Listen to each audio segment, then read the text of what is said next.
Құрметті YouTube көрермендер, бүгін біз бестіктер жайлы айтатын боламыз.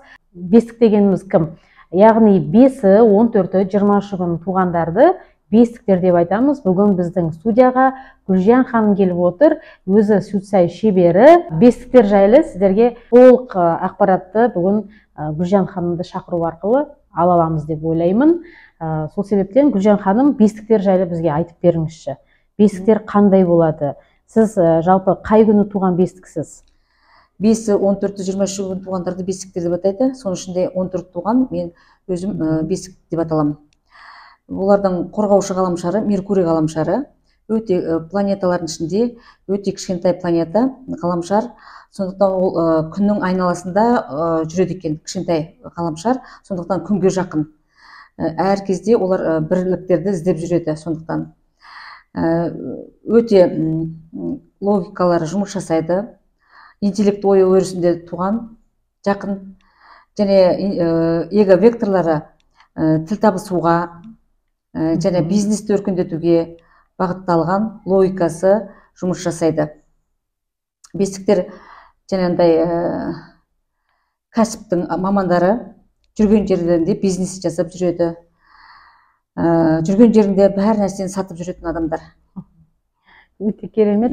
Сіз өзіңіз қандай бизнеспен айналысасыз? Жалпы бизнес бар ма сізде? Иә, мысалы адамның сана саны жаңа 5 қой. 5-і, 14-і, 20-шы ол сана саны деп есептеледі.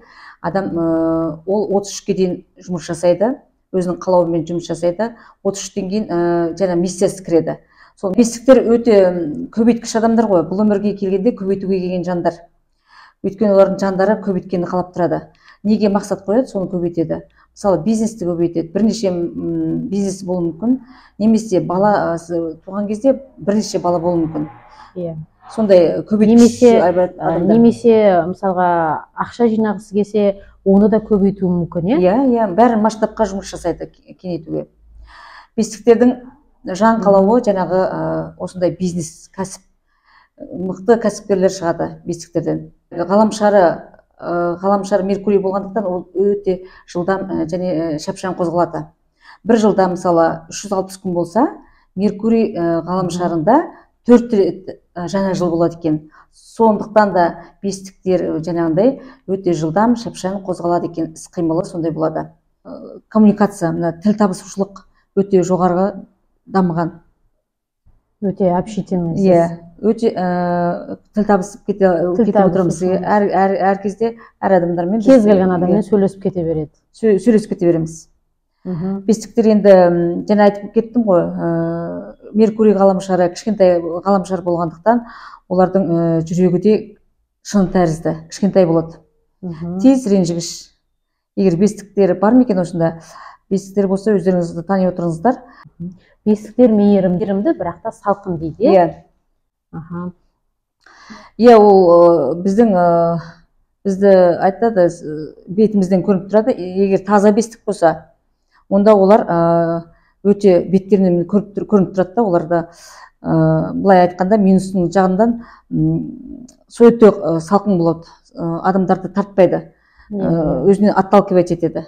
А мен 14 болғандықтан менде 4 деген сан, ол мейірімді. Менде сол білініп тұрады, мені өткені күліп, жымиып, сондай адамдарды өзіме баурап алам. Сонда 5-і күні туған бестіктер, 14 күні туған бестіктер және 23 күні туған бестіктердің жаңа айырмашылықтары бар, е? Айырмашылықтары бар. Айта кетесіз бе?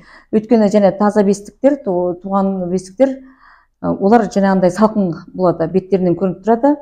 Және адамдар оларға бата алмайды көбінесе. Ал 14 туғандар мейірімдірек келеді. Ал 23 күн туғандар олар сондай түсінуге және талдауға бағытталған олар энергиялары. Ол адамдар түсініп тұрады және талдап тұрады саналарында. Өте керемет. Рахмет сізге.